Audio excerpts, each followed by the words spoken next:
Sarah, I'm trying to get in contact with Tony, but he won't reply to me. Could you get him to message or call me back as soon as he can? Hi, Olivia. Tony is at work right now, so he probably just can't reply because of that. If you just wait a little longer, I'm sure he will reply even without me telling him to. Even if he is at work, surely he can at least check his phone and reply to my messages. Well, I think that depends on what he is doing at the time. He might just be really busy at the moment, or in a meeting or something. But it's already been over 3 hours since I texted him, and he still hasn't replied. There's no way that he hasn't seen my text. No matter how busy he may be, he must have checked his phone at least once in the past 3 hours. He does also have a work phone, so he is probably using that all day. I don't think he has the time to check his personal phone in the middle of a shift. In that case, can you tell me the number of his work phone? I actually don't know the number to that one myself. You don't know it? Really? How can you not know that one? Because it's just for work calls and emails. There's no reason for me to call that number, so there's no point in knowing it either. As usual, you really are never of any use to me. Sorry. But anyway, it's almost lunchtime, so he should have his break in a little bit. I'm sure he will get back to you when he takes lunch. But I need to talk to him about something really important to do with his dad. I wonder what I should do. Oh, did something happen with Bill? I remember you saying that he went to the hospital for some tests and a checkup not too long ago. I shouldn't really be telling someone who isn't a family member this, but yes, he went to the hospital and they found that he has a disease. It looks like from now on he will have to stay home and have a full-time caregiver look after him. What? Really? It's that bad? Yes, and he only just got to retire too. I really feel bad for that man.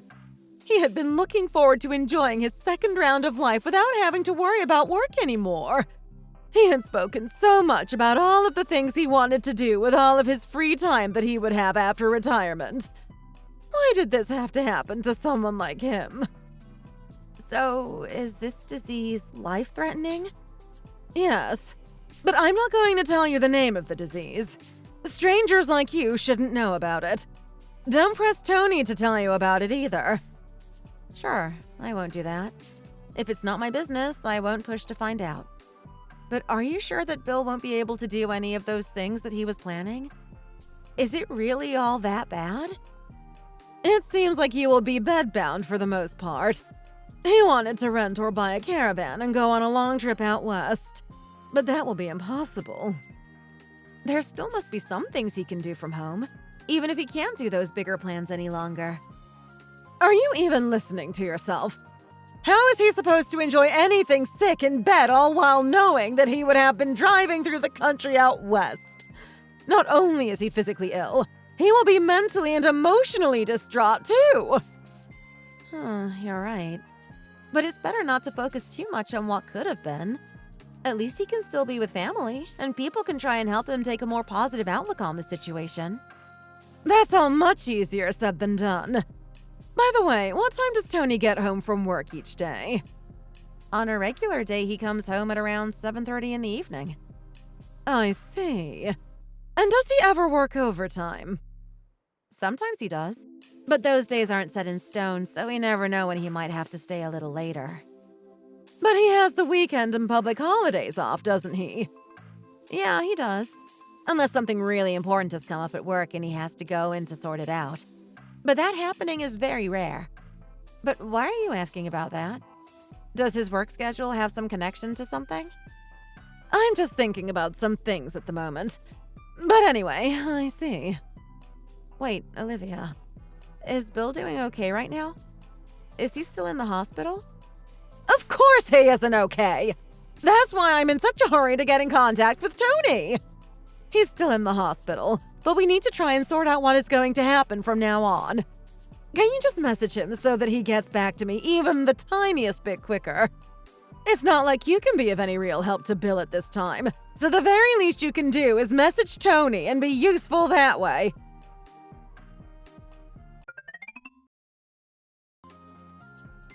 Good afternoon, Olivia. Sorry, but do you have a little bit of free time to talk at the moment? I'm really busy looking after Bill and doing all of the housework on top of that here. What do you need from me? Sorry. I know that you're very busy these days, but I actually wanted to talk to you about the situation with Bill and nursing him at home. What does something like that have to do with you? It doesn't really have anything to do with me directly, but it is affecting my husband. He's been in really poor health since he started going to look after Bill.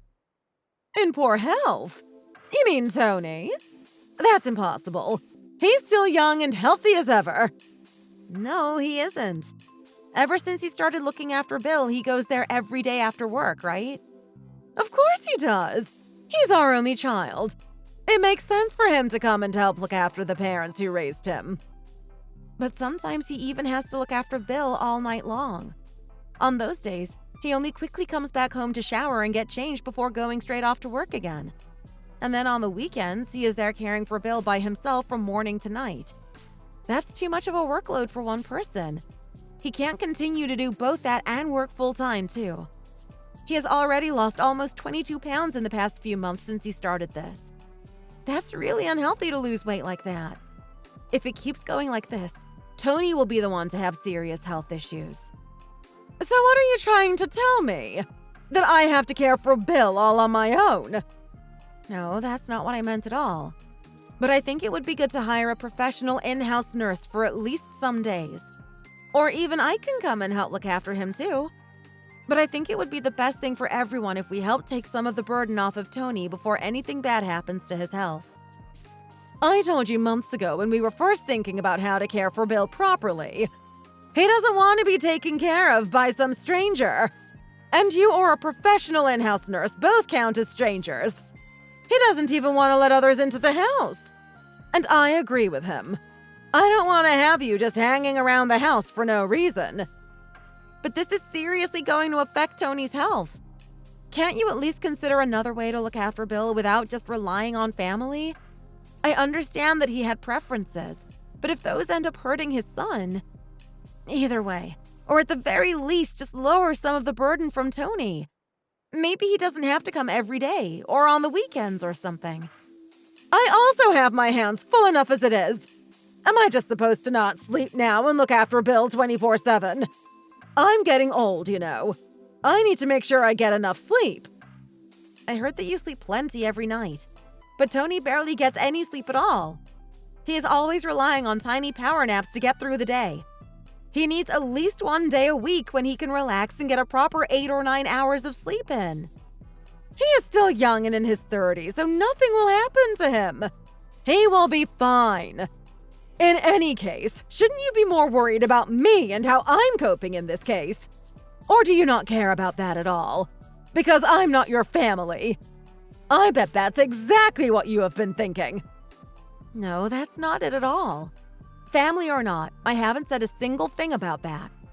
I'm just very worried about my husband.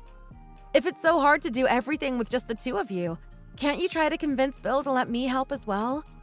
I am his daughter-in-law, after all. You really are so stubborn.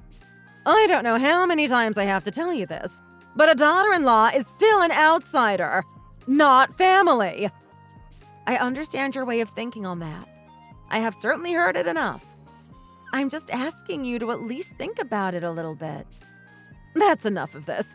Just stop sticking your nose into my family business. This has nothing to do with you. And Tony is coming to help of his own volition. You're acting as though I have been forcing him to come or something.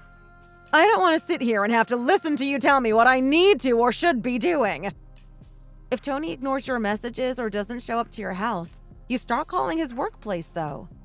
So what? What's wrong with that? You can't bother him at work like that. Every time you call him there, it annoys his coworkers more and more. That's what gets him to come over and help out. I don't want him to forget, so I call him to make sure he comes by when he finishes his shift. But he is still the one making the choice to come. Whatever. I have had enough of this. This conversation is over. Good. I'm glad you finally understand. You're such an annoying daughter-in-law. You're always getting involved in family affairs and trying to tell me what to do or not listening to what I tell you. That's the reason I have never been able to like you. As my daughter-in-law, you're supposed to listen to and do as I say. So from now on, just don't get involved with our business any more than you have already.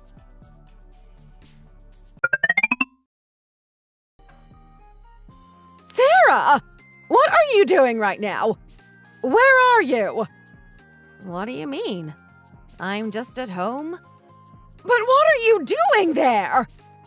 I'm eating breakfast. I just woke up. That's not what I'm asking. I'm asking why you're there and not here. Tony is here already, and you should be too. Why aren't you? There's been so much to take care of for the funeral, and you're just taking your time at home. Hurry up and get to the funeral home now. Me? Why do I need to go there for? There's a lot of things that you need to help us take care of. Your father-in-law has just died, and you're not going to come to the funeral. Is there something wrong with you? You should be taking the initiative here and helping without my having to ask you. Huh? Are you going to try and make a stranger do all that work for you? Why should I do any of that? You're the one who has always been telling me to stay out of family affairs. I'm not telling you that now, though. Don't act like such a child.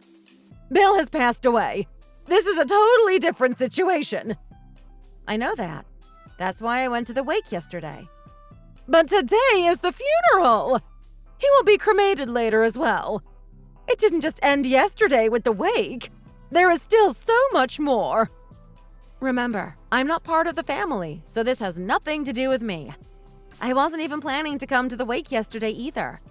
But then I figured that since it was the last I would ever see Bill, I should go and pay my respects at least there. So I reconsidered. And do you think that your role ends there? You're our daughter-in-law! Well, from now on, I don't plan on being your daughter-in-law in anything but name. Luckily, my husband also agrees with me here. So it would be great if you could stop trying to order me around.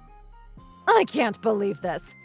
I never liked you, but I never would have thought that you were the kind of person to be so resentful. How is Bill supposed to rest easy now that you won't even show up to his funeral like you're supposed to? Don't you have any feelings about that at all? The entire time that Tony and I have been married, both you and Bill have always treated me like an outsider. Even when I would go over there with Tony for something, you would always make me wait outside and not let me into the house. I know that Tony has told you to stop acting towards me like that many, many times, but neither of you changed your behavior even the slightest bit. Why would I feel anything towards you or Bill? Why do I have to be the one to fulfill some role that you expect me to? A daughter-in-law is someone that is removed one step from the family, you know. It's natural that we act like that. You really don't know anything about discretion or tact, do you? That's why it doesn't matter how much time passes. I just simply will never recognize you as a proper member of the family. And that's why I'm not going to attend the funeral today. Because I'm not a family member. You really are terrible to the core. I went out of my way to allow you to come to the funeral even though it was supposed to be for family members only. And here you are rejecting that offer. How can you talk and act like this when someone has just passed away? Sorry about that, but I really have no intention of getting involved with you or your business. But that's what you always wanted, isn't it? So it shouldn't be a problem for you either. I'm going to make you regret doing this. I'll also be sure to tell all of our relatives at the funeral just what kind of person you are. Go ahead and do as you like. I don't mind that at all. After all, why should I care what strangers think of me? Anyway, bye.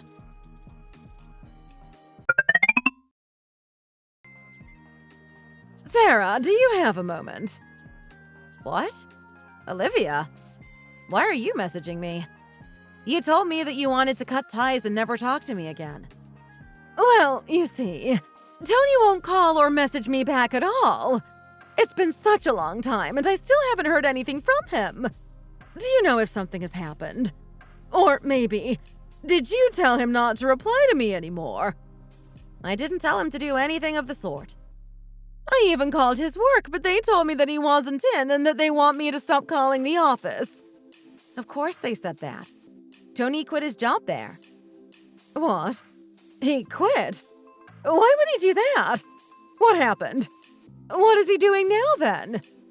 I'm not going to tell you that. Why not? I'm his mother! But to me, you're just a stranger. So I don't have to tell you anything. Sarah, just exactly how long do you plan on holding that against me? Bill has passed away, and all of the problems that came with caring for him at the end have gone too. Stop digging up things I said from that time already. Huh? I really don't know what you're getting at here. Anyway, just tell me where Tony is and what he's doing. Or I'll have to just pay you a visit at your house if you don't. You can go ahead and do that if you really feel like it. We moved out of our old address, so neither of us are going to be there, though. What? You even moved house? Hold on, what's going on here? Are you trying to steal my son away from me? Are you planning on not letting me see him for the rest of my life? Stop trying to make out everything is my fault. I didn't make Tony do anything at all. Quitting his job and the decision to move house were both decisions that he made himself. I don't believe you. There's no chance that he would just distance himself from me like this without saying anything at all. He has always listened to everything that I have said and the advice that I have given him. Oh, wait. I guess the only time he didn't listen was when I tried to talk him out of getting married to you. Maybe he has listened to you up until now, but things have changed. He has had enough of you and your selfish behavior. He wants to completely sever ties with you. What? He would never! Of course he would. Isn't it obvious? Even though he is busy with his job, you forced him almost to the point of exhaustion to come to your house every day and look after Bill while he was sick. Of course Tony wouldn't have minded helping with that. Bill is his father, after all. But you didn't just want some help. You forced the whole burden onto him, while you just laid back and took it easy. He barely slept more than 2 or 3 hours each day. How could you expect anyone to be able to continue to live like that? His health deteriorated severely because of it. But he still came and looked after Bill to the very end anyway. He said that it would be the last thing he ever did for you. And of course, he is by nature a very kind person and didn't want to let his father be alone. I'm sure he didn't trust you to take care of him properly if he didn't come around and do it himself. Plus, it all gave him some time to organize the move, among other things. So what are you saying? That I will never meet my son again? He definitely doesn't want to see you at the moment. And I can't imagine that he will change his mind anytime soon on that point. But who will look after me? What if I get sick or something happens to me? Who knows? Maybe you should have thought about that yourself before. That isn't really my problem anymore. Don't say things so bluntly. My husband just died and I'm going to be all alone. Don't you feel even a little bit sorry for me? I'm in my old age and can't even see my son. The two of us are not family, and you're not even someone who is important to me in the least. It doesn't matter what I think about you or what will happen to you. And it works the other way too. I don't care what you think of me. Sarah, please, be reasonable here. Bill got so sick so suddenly, and it really affected me. My mental and emotional state just weren't normal at that time. Oh yeah? Is that the angle that you're going to go with now? I know that I had a bad attitude towards you and probably said some cruel things too, but it was just the mental state that I was in. I was so stressed worrying about what would happen to Bill. So it wasn't that I really meant any of what I said. Let's not go overboard and make serious decisions based on things that happened at that time. I'm only doing exactly as you wanted things to go. A daughter-in-law isn't actually family to you. That's what you said. I agree now, and I'm acting like that. You also told me to not stick my nose into family business. So I'm not going to do that either. Who will look after you if you get sick sounds like family business to me. That's what you wanted, isn't it? For me to remove myself completely from these affairs. I told you that I didn't really mean those things. My son always takes your side in everything, so I was acting very cold to you because of that. I know I said some very childish things, but please forgive me for that. I don't care what reason you might have had for acting like that or saying those things. I'm not going to forgive you. Besides, you have been acting like that towards me far longer than just when Bill got sick. So don't try to say it was just your mental state at the time that made you act like that. There have been so many times when you would invite all of your relatives somewhere for dinner or host a dinner at your house, but every time you would ignore me. There was never a seat at the table for me at those times, was there? I thought that it was important to do that at the beginning. You know, I thought I had to discipline you a bit and show you your place as my daughter-in-law. Discipline? What do you think I am? A dog that needs to be trained? When it comes to dealing with people, all you have to do is treat them reasonably and there will be no problems. But you thought of trying to put me in my place? Just who do you think you are? Do you really think that you're that much above everyone? You can make all these excuses, but I know that you just went out of your way to treat me like that because you didn't like me and thought you could get away with it. Sarah, please just calm down. You're the only one who I can get into contact with right now. Please, just talk to Tony and let me talk to him. You're the only one who can do that for me. After this, I'm going to block your number as well. I don't want you to ever message me again. Although, once you're blocked, it doesn't matter if you message me or not. I won't see them either way. Please, Sarah. I'm sorry. I messed up and it's my fault. I apologize for the way that I have treated you up until now.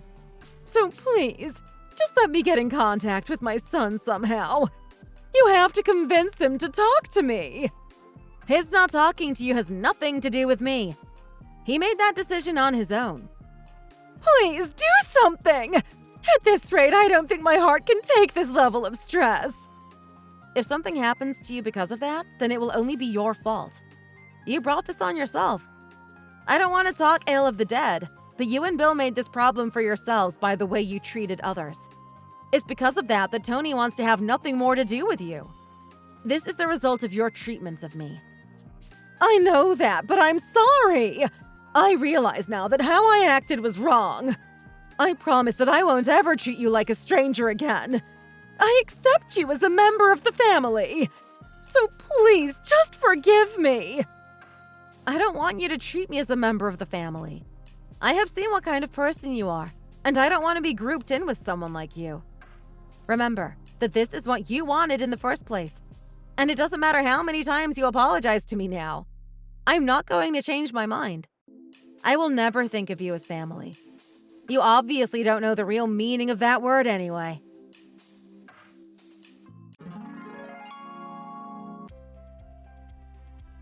After that, Olivia continued to send me messages over and over, saying the same things, so I blocked her number. She then tried to find out where Tony and I moved to from other relatives, but no one knew our new address, and so she was unsuccessful. Tony ended up telling his cousins and other close members of his family that he had made the decision to no longer be in contact with Olivia. And slowly, the truth of how she had treated me and forced all of Bill's care onto Tony spread amongst the entire family.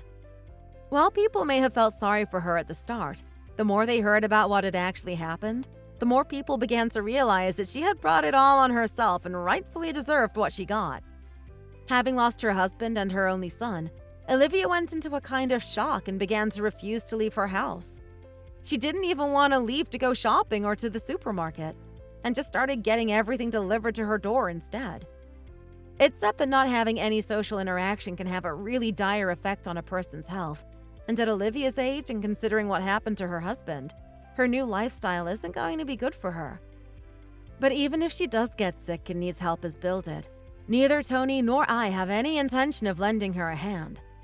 Tony has taken the stance that his mother has simply passed away and never mentions her anymore. After being forced to look after Bill with no rest and while still working, Tony's health really did decline, and he was really close to having some serious health issues as a result. By the end of it, he was both mentally and physically exhausted. Of course, I tried my best to support him any way that I could, but what he really needs is to just rest. He somehow got through it all by taking all of his paid leave to look after Bill towards the end, so that at the very least he wasn't working at the same time. But afterwards, we discussed things and he told me that he needs to take a break and quit his job. I fully understood, and we used the timing of his resignation to also move house. After taking a few months off to rest and recover, He is now back to his usual self and is now working at a new company. Before, I always did my best to deal with Olivia on my own and not get Tony involved in order to not place any extra stress on him. But now that I don't have to listen to her complaints, I realized how much of a mental strain it really was to have to deal with her. And now every day just seems so much brighter without her. From now on, I know that Tony and I will always be there to help each other through tough times no matter what. Eventually, we are going to start our own family and teach our kids the real meaning of the word, not the kind of selfish idea of family that Olivia had. Thanks for watching! If you enjoyed this video, please hit the like button and subscribe to see more content. Don't forget to leave us a comment down below, and we shall see you in the next one.